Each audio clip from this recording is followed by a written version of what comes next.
নমস্কাৰ। আজি আমি উজানবাট আত্মবোধ আশ্ৰমৰ প্ৰাংগণত মানৱধাৰী সমিতিৰ তত্বাৱধানত এদিনীয়া কাৰ্যসূচীৰে আমাৰ সকলোৰে পৰিচিত বেদব্যাসদেৱৰ নামত গুৰু পূজাৰ উৎসৱ পালন কৰা হ'ল।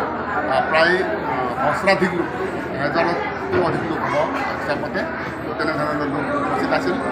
ৰাতিপুৱা ভাগত আমাৰ ইয়াত এটা তেখেতৰ নামত এটা হৱন পূজা হ'ল। তাৰপিছতে আমি তেখেতৰ নামত এটা ঝণ্ডুলতন যিটো পতাকা উত্তোলন কৰা হ'ল। তাৰপিছতে আমাৰ অন্য কাৰ্যসূচী তেনেধৰণে প্ৰদৰ্শন হৈছে।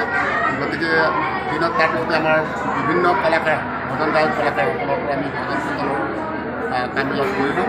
বৰ্তমান এতিয়া আমি ৰাতিপুৱা 8টা বজাৰ পৰাই আৰম্ভ কৰিছোঁ। এতিয়া গধূলি আমাৰ 3টা বজাত প্ৰায় আমাৰ কাৰ্যক্ৰমবিলাক হ'ল। আমি সকলো সময়ত প্ৰত্যেক বছৰে এই বিষয়টোক সদায় আমি তেনেধৰণে গুৰু পৰ্ব গুৰু পূজা মহোৎসৱ ৰাখিছোঁ। মানুহবিলাকক মাতোঁ আৰু আমিও উৎসৱটো পালন কৰোঁ।